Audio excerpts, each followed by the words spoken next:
नए साल की शुरुआत केंद्रीय कर्मचारियों और पेंशनर्स के लिए बड़ी राहत लेकर आ सकती है। केंद्र सरकार द्वारा स्वीकृत 8वां वेतन आयोग 1 जनवरी 2026 से लागू होने की तैयारी में बताया जा रहा है। इसके साथ ही करीब 1 करोड़ से ज्यादा सेवारत और सेवानिवृत्त कर्मचारियों की सैलरी, पेंशन और भत्तों में बदलाव होने की उम्मीद है। फिलहाल आयोग की सिफारिशें सार्वजनिक नहीं की गई हैं, लेकिन चर्चाओं और शुरुआती अनुमानों ने कर्मचारियों की उम्मीदें बढ़ा दी हैं।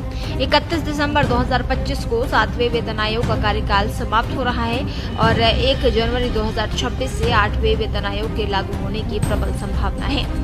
इससे बीएसएफ, सीआरपीएफ, सीआईएसएफ और स्किल्ड ट्रेड स्टाफ सहित लाखों कर्मचारियों की सैलरी में भारी बढ़ोतरी की उम्मीद जगी है। All India NPS employee federation के राष्ट्रीय अध्यक्ष ने सरकार से 2.64 फिटमेंट फैक्टर की मांग की है। उनका तर्क है कि अगर सरकार कर्मचारियों का वास्तविक कल्याण चाहती है तो फिटमेंट फैक्टर 2.64 से ज्यादा होना चाहिए ताकि इसे न्यायोचित माना जा सके। अब सवाल उठता है कि फिटमेंट फैक्टर आखिर है क्या? आपको बता दें, ये एक मल्टीप्लायर है जिसका उपयोग मौजूदा बेसिक सैलरी को गुणा करके नई बेसिक सैलरी तय करने के लिए किया जाता है। इसका मूल्य जितना ज्यादा होगा, वेतन और पेंशन में उतनी ही बड़ी वृद्धि होगी। वेतन आयोग में फिटमेंट फैक्टर वो गुणांक होता है जिससे मौजूदा बेसिक सैलरी को गुणा कर नई बेसिक सैलरी तय की जाती है।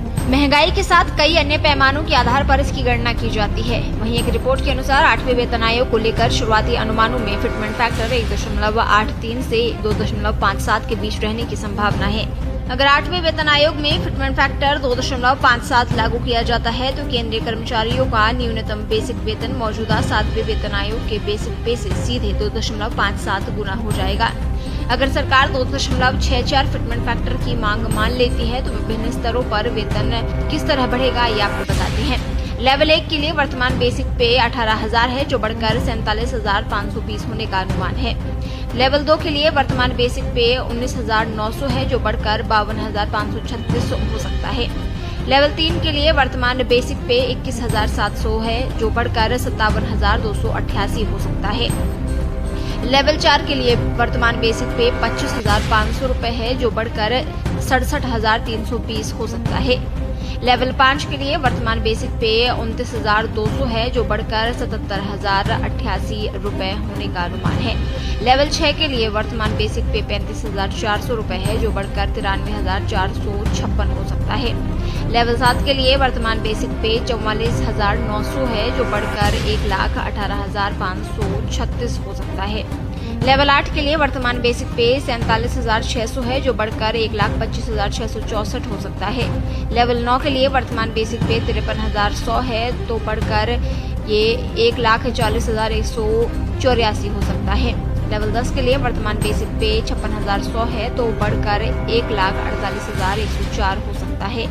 लेवल 11 की बात करें तो वर्तमान बेसिक पे 67,700 है, जो बढ़कर 1,78,728 हो सकता है। वहीं लेवल 12 के लिए वर्तमान बेसिक पे 78,800 है, जो बढ़कर 2,08,032 हो सकता है। यानी कि अगर सरकार 2.64 का फिटमेंट फैक्टर मानती है तब जाकर इतनी बेसिक सैलरी बढ़ सकती है। हालांकि नई सैलरी व्यवस्था 1 जनवरी 2026 से प्रभावी होने की उम्मीद है, लेकिन सरकार को 8वें वेतन आयोग की सभी सिफारिशों को पूरी तरह मंजूर करने और लागू करने में लगभग 2 साल का समय लग सकता है।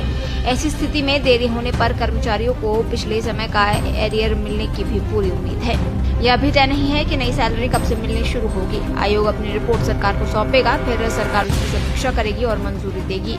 उसके बाद ही नई पे मैट्रिक्स, फिटमेंट फैक्टर और बढ़ी हुई सैलरी लागू होगी।